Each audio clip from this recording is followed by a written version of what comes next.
Now we are going to learn about nutrition in human beings. As we were dealing about nutrition in plants and nutrition in amoeba, paramecium in the previous weeks, today we are going to learn a very interesting topic, that is nutrition in human beings, that is in highly evolved organisms in the world. So before entering into the my lecture, that is nutrition in human beings, you are able to see a diagram on your phone. So that diagram is very important for your examination, because this diagram they may ask for 4 or 3 mark in your exam if it is being asked. So you have to focus on this diagram. So the diagram should be very neat and lethargic, and all the what is that, yeah, all the labeling should be perfect, spellings, all, you should not make mistakes in that. So you have to practice this diagram lot in your home.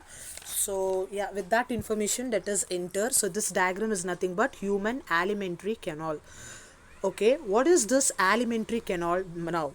Alimentary canal means it is basically a long tube extending from mouth to anus. See, we have mouth and anus. So this long tube which is extending from mouth to anus is called as alimentary canal. So let I show you the definition in the textbook here. See, we have a definition here. Alimentary canal is basically a long tube extending from mouth to anus. So it is a long tube extending from mouth to anus. So we are going to learn how we are going to take in the food and how the process of digestion takes place inside our body.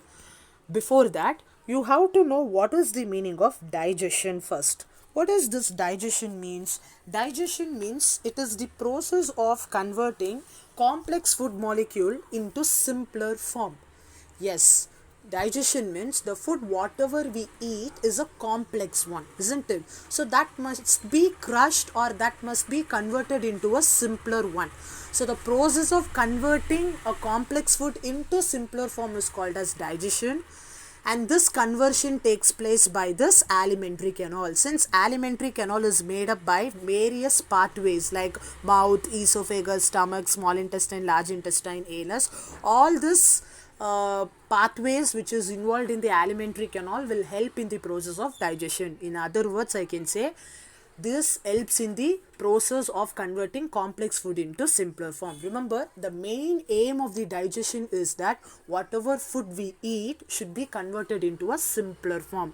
Whatever complex food we eat should be converted into a simpler form, and that is achieved by alimentary canal, which is present in the human beings. So now let us study each pathway associated in the alimentary canal and what is the role in the digestion. Let us study. Okay, and why a complex food should be converted into simpler form means, when a complex food is converted into simpler form, and that simpler form of food should reach every cells of the body. In order to reach every cells of the body, your complex food will be converted into a very simpler form. If it is converted into the simpler form only, it will reach every cells of the body, and it gets oxidized with the oxygen, and energy is released. That and all we have learnt in the chemistry chapter. If you remember that respiration equation, C6H12O6 plus 6O2 gives plus 6CO2 plus 12H2O plus energy.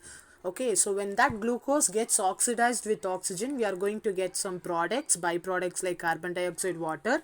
Along with that, energy is also released, which is only fueling up to do many activities. So that is what the the food whatever we are going to eat will be in the will be converted into the simpler form. So with that information, let us start my alimentary canal explanation now. So let us start the video in the next one. So all of you now look on the video too.